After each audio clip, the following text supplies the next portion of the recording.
this thing that so many people worked so hard on, and getting to share this cool thing that like everybody did. Everyone came together to create one whole vision and finally release it into the world. In this episode, we're speaking to Arianna Martinez, the director and writer of Do I Know You From Somewhere? The story of a couple's life gradually unraveling as their shared memories and experiences start disappearing, leaving them questioning the very foundation of their relationship.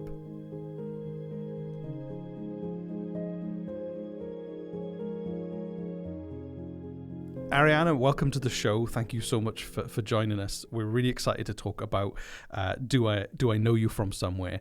It's an incredibly complex film with so many different strands and creative ways of tying together these merging timelines. It's incredibly accomplished. Congratulations. How does it feel to now be at this stage where you're about to share it with the world at AIFF?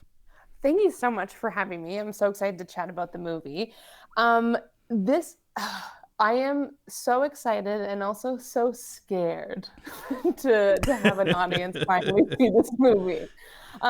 It's one of those things where you work on it for so long and then you hold it so close to the chest and it kind of like just becomes like a part of you. I guess it's a part of you right from the beginning, but then it doesn't matter what anyone thinks about it because it's your thing, it's your special baby. But then when you kind of hand it off, like, and submit to festivals, and obviously you hope to get in, you hope to be invited, you hope to get to screen. But then when you get the yes, it's like, oh no, now people are going to see it. Oh, okay. You start to think about it a little bit differently. So yeah, super excited, and I hope people love it. Or at least I hope people relate to it and it resonates in some way. You don't have to like it. But then, of course, that's where the fear comes from. So, yeah, I don't know. Complicated feelings, I think. There's always that thing of where, do you watch the screen or do you watch the audience for their reaction? Totally. I've been to, this is my first feature, but like that's exactly how I felt during like screening my short films, where it's like, oh, I actually don't want to be in the room when everyone's watching it. But then as soon as it's done, it's like, okay, I'm very curious about what people thought. Like, what did people like? What did people not like? Like, pick it apart for me, but also don't tell me. So, your film, you explore. I found that you had like a melding of some different genres. It was an element of rom-com, I felt, at the start, and then we kind of moved into like sci-fi thriller, and then it was still quite warm at the end as well too. So you blended these kind of multiple genres together, and I was really interested to kind of get an idea of where the idea came from for this movie.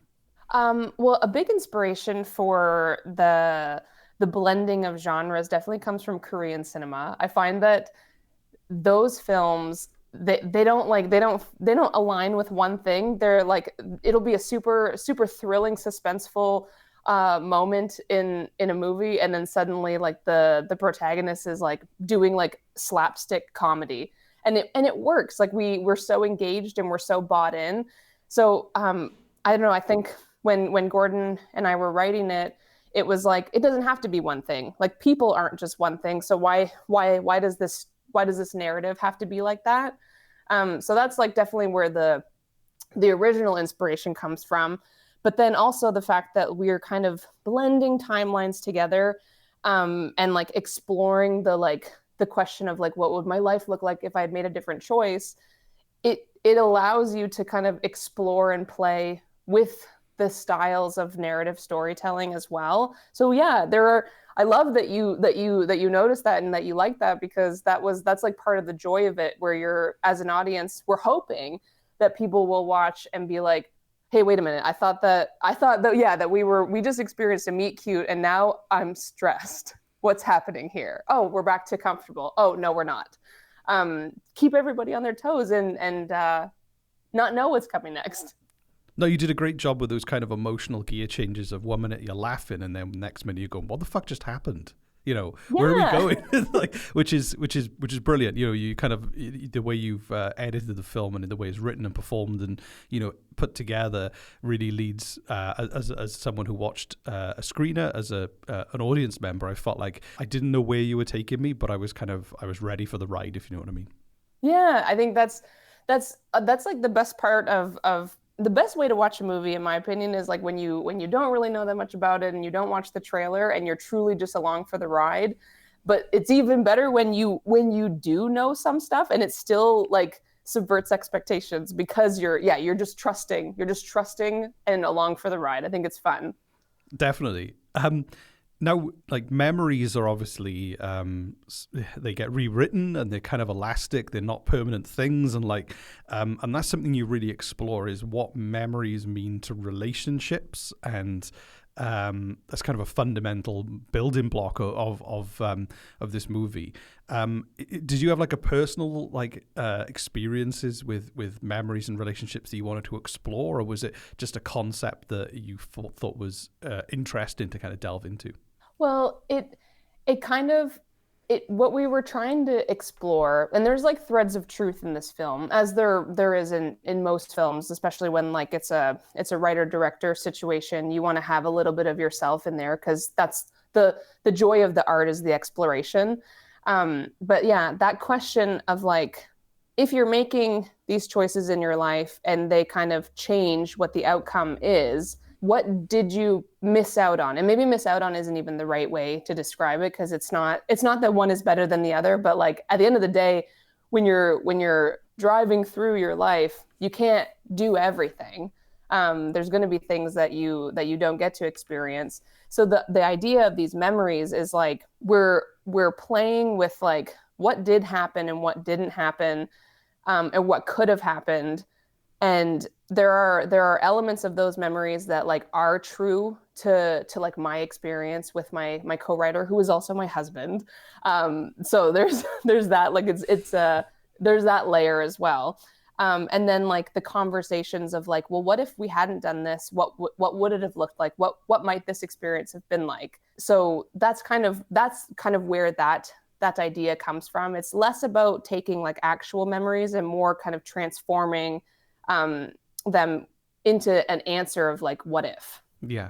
It made me really reflect on instances where people, I remember, discussing something that happened years ago, and they remember something totally different from the same situation as me.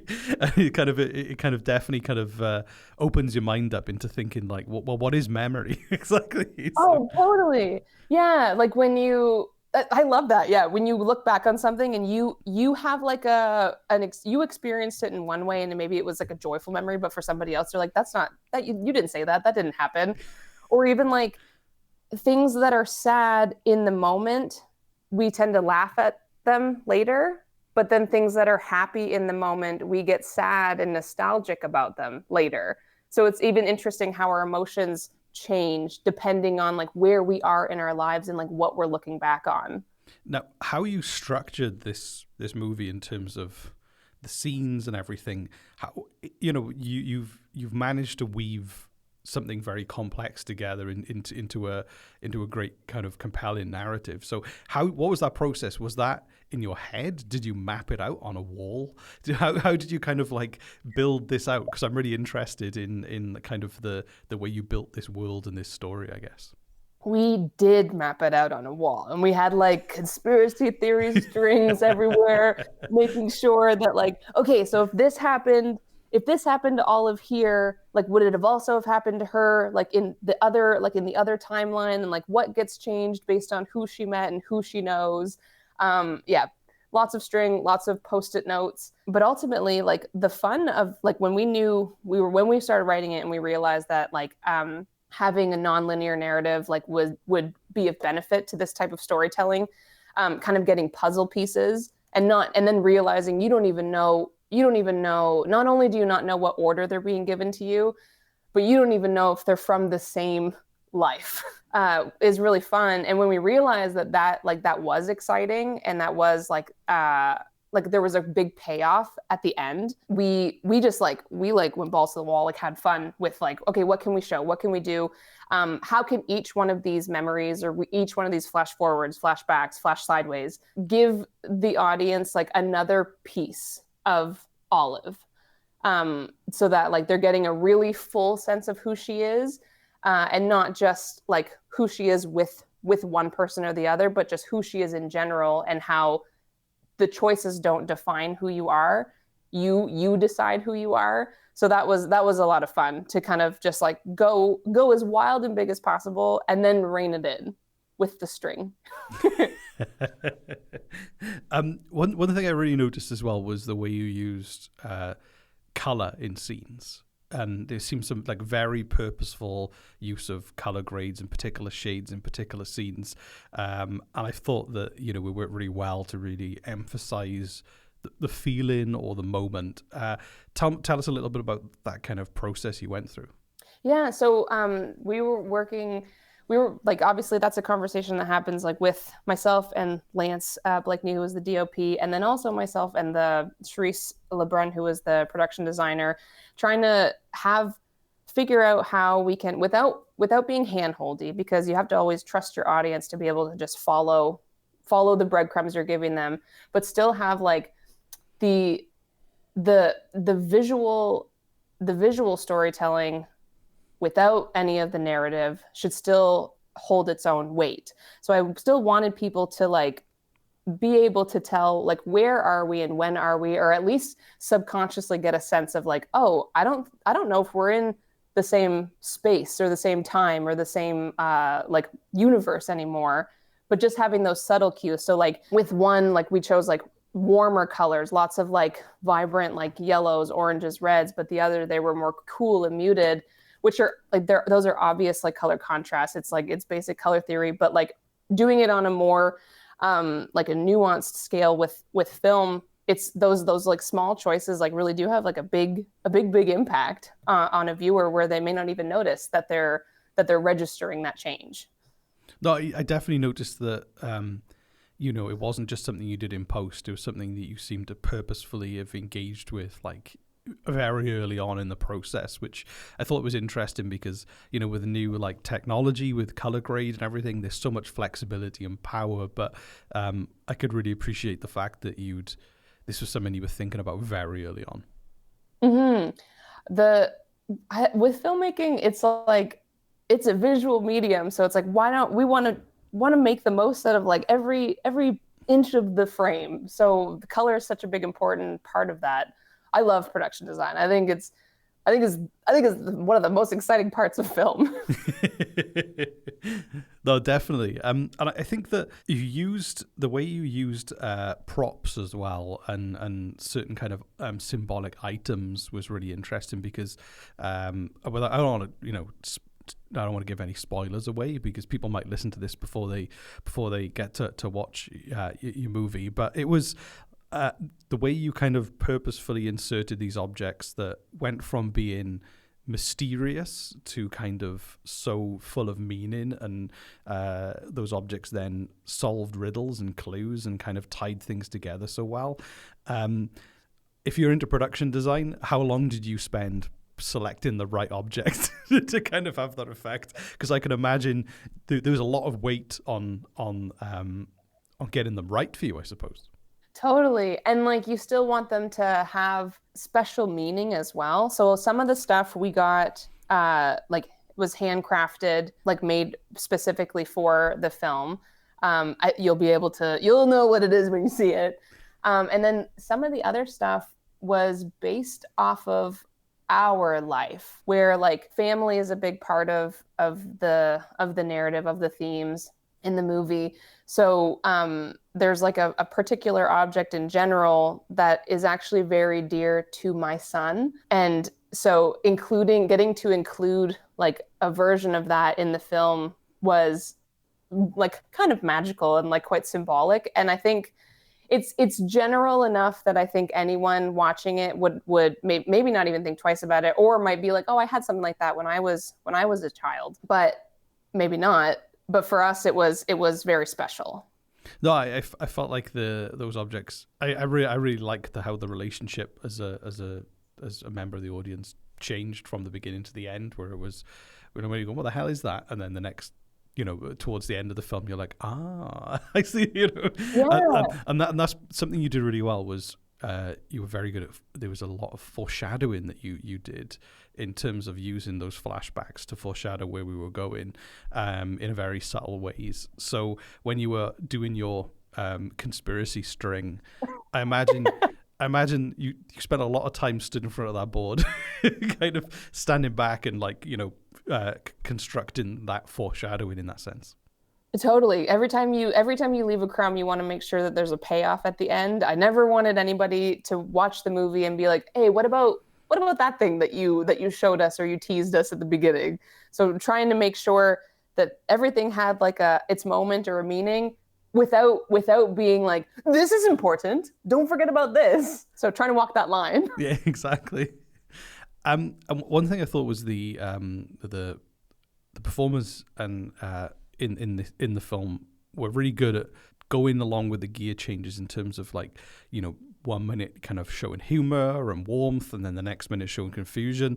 I imagine there was a lot of range that you had to play with those actors in terms of from direction and scripting. What was that experience like? It was very fun. So, Ian Goff and Caroline Bell were amazing to work with, but also both have two very different backgrounds in acting. Where like Ian, they're both from New Brunswick, but Ian's a working actor in Toronto, and he does more film work and commercial work, whereas Caroline is a theater actor, like tried and true. That is her first love. Well, and with film, you're shooting out of order in the first place. That's just one of the realities based on like logistics, locations, etc. Where you kind of have to like the actor kind of has to know exactly what scene they're in and like where they are in their like emotional arc, in the grand scheme of the film. But and Ian was ready. He was like, "Yep, I know the deal. I'm here and I'm ready to rock it." Whereas Caroline also prepared, ready to rock it, was amazing. But she was telling me that like this is hard. I'm used to doing the full story, like from beginning to end. Like when I'm performing, I get to experience the whole thing every time. This is crazy. Like having to show up and be like, okay, like I have to be at a 10 because it is the emotional climax of the film, but I didn't get the motions of like getting to gradually build to it. So she said that was like the biggest like culture shock going from theater to film, which was fun to watch. Fun to see her like learn how to navigate that and like totally kill it. But that was a lot of fun. And then of course, on top of shooting out of order, there's also just sometimes with the nature of this film, because we're getting bits and pieces and it's like nonlinear and just fragments of memory, sometimes you don't even get the buildup in the scene. We're already in the middle of it. And so it was fun getting to work with them and figuring out, okay, like what do you guys think happened right before this? Like what is the story? Like let's talk about it. Let's unpack it. Let's figure something out between us that like you can work with once we go to camera and you can like get yourself psyched up with it. So it was a lot of fun, a lot of playing and exploring that, like, in my opinion, totally paid off. Now, the message of this movie, again, I'm careful not to give away spoilers, but one character makes an amazing sacrifice out of love for the other character, and I wondered what was the message you were looking to share with the world with this story and these characters, and the movie that you've created. I think that if anyone were to take something away from the film, it is that it's never too late to make a choice or a change that is true to you. We spend a lot of time in our lives looking back and maybe feeling like not even regret, but just like even potential loss of like what could have been. But it's not too late. If there's something that you want or something that you're like yearning to explore, or something that you're curious about or that you feel drawn to, the time will pass anyway. So you might as well go for it. Make the leap, make the jump. It's not that one choice will be better than the other. It might just be different, but I don't know. We make all sorts of choices in our lives, and they don't define us, but us being willing to make the choices is what does. So I think just living your life for you and nobody else is the way that everyone should live their lives. Yeah, and the conclusion is happiness, which is the overwhelming feeling you get is that those choices lead to fulfillment, I guess. Hmm.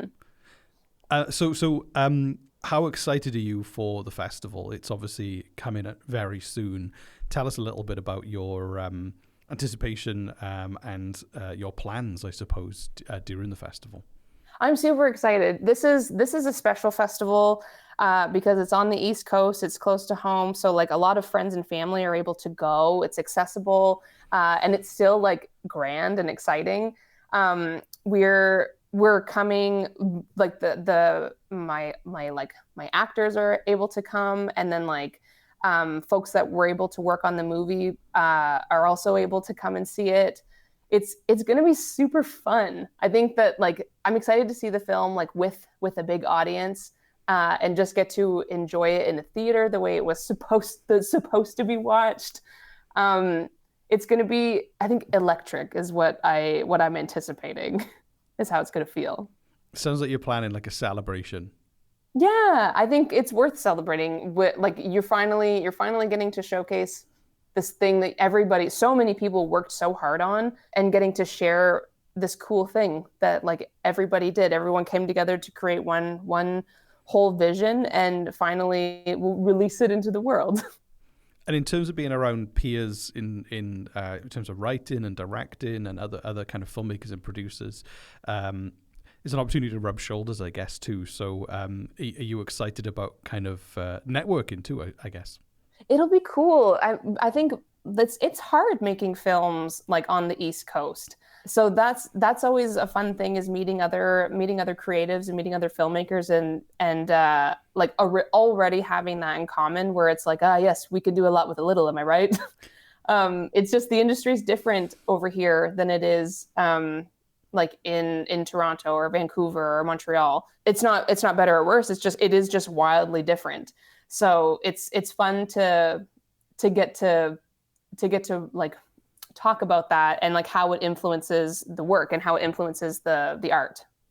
So, in terms of the production and how you run the production, how did you balance family life and movie production, which can be a very difficult environment? Production is not family friendly.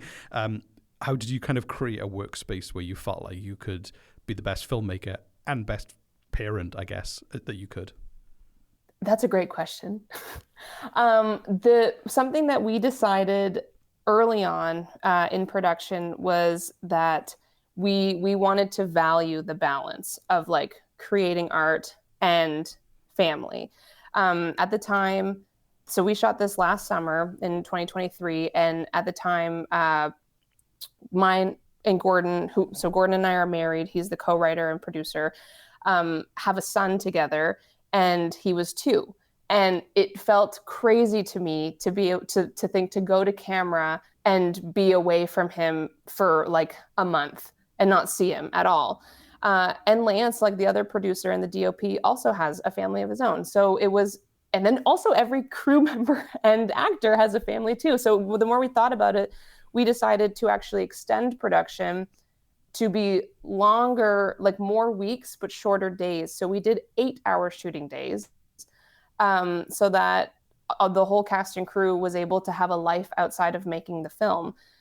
So it was amazing. I was able to make the movie, but also have like wake up with my son and have dinner with him every single day. I didn't feel like I missed any part of his life while we made this movie. So we shot for 5 weeks, shorter days, and morale on set was wildly high. Everybody was like refreshed, rested, ready to go, and it was so fun. We had our sound guy, Mikey. He said this was the best summer of my life. Like I got to spend it with, like, I never get to see my daughter in the summer. And that was like that's really meaningful as a like as somebody who is like trying to like orchestrate like an environment for creativity. Like it's so important. And that all started because we had read an article about how Sarah Polly ran women talking, and that's like she wanted to elevate the idea of like family. You can make art and have a family. Those two things can coexist together, and the industry is so tough because the days are so long. But it doesn't have to be like that. If you're putting your money into like the well-being of your cast and crew, like that's how you're going to get like an amazing product. And I think it shows with this film. Like the film is so magic, and that's because everybody on set was feeling it. We were everybody was happy to be there, and it shows through the product. Speaking as someone who like totally burnt out after 15 years in TV from an inability to have a work-life balance, I think you did a wonderful thing. So, Oh, thank you. um, Hopefully it can become a new norm, a new I standard. hope it's the new standard because yeah, it's probably the worst thing about kind of doing production is the commitment. You have to give everything of yourself to an unreasonable level, and no other industry can get away with apparently. So, Hmm. yeah, thank you so much for joining us. I know the audiences will love your movie at the festival, and I hope to bump into you at one of the screenings or parties or events that are going on throughout the festival.